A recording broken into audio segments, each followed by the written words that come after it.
Field marshal Syed Asim Munir سے بلوچستان کی اہم شخصیات اور سیاسی قیادت نے ملاقات کی۔ سیکیورٹی فورسز سے مکمل تعاون کے عزم کا اظہار کیا۔ چیف آف ڈیفنس فورسز کا کہنا تھا کہ بلوچستان کی تقدیر صرف صوبے کے عوام کے ہاتھ میں ہے۔ دشمنوں کے عزائم کو قوم کے اجتماعی عزم اور ریاست کے غیر متزلزل اور فیصلہ کن رد عمل سے ناکام بنائیں گے۔ پاکستان اور بلوچستان کا حال اور مستقبل ایک ہے اور ہمیشہ ایک رہے گا۔ فیلڈ مارشل سید عاصم منیر نے ملک دشمنوں کو دو ٹوک بتا دیا۔ چیف آف ڈیفنس فورسز کا بلوچستان کی اہم شخصیات اور سیاسی قیادت سے ملاقات میں کہنا تھا کہ بلوچستان کی تقدیر صرف بلوچستان کے عوام کے ہاتھ میں ہے۔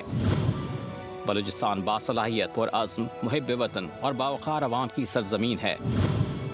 دشمن عناصر بلوچستان میں عدم استحکام، ترقی کی راہ میں رکاوٹ اور ریاست و عوام کے درمیان خلیج پیدا کرنا چاہتے ہیں۔ فیلڈ مارشل نے ریاست کے غیر متزلزل، پرعزم اور فیصلہ کن رد عمل سے مضبوط عزائم کو ناکام بنانے کے عزم کا اعادہ کیا۔ بلوچستان میں امن و استحکام، سرمایہ کاری کے فروغ اور صوبے کے انسانی و قدرتی وسائل کو عوام کی خوشحالی میں تبدیل کرنے کے لیے ناگزیر قرار دیا۔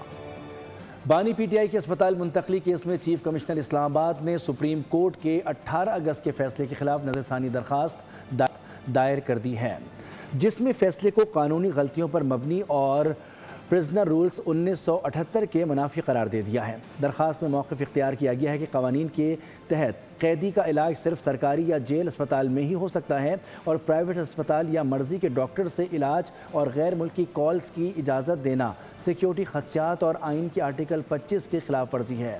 چیف کمشنر کو فریق بنائے بغیر اور میڈیکل ماہرین کی رائے لیے بغیر فیصلہ سنانے کو آئین کے آرٹیکل 10A کے منافی قرار دیتے ہوئے سپریم کورٹ سے اس حکم پر نظر ثانی کی استدعا کی گئی ہے۔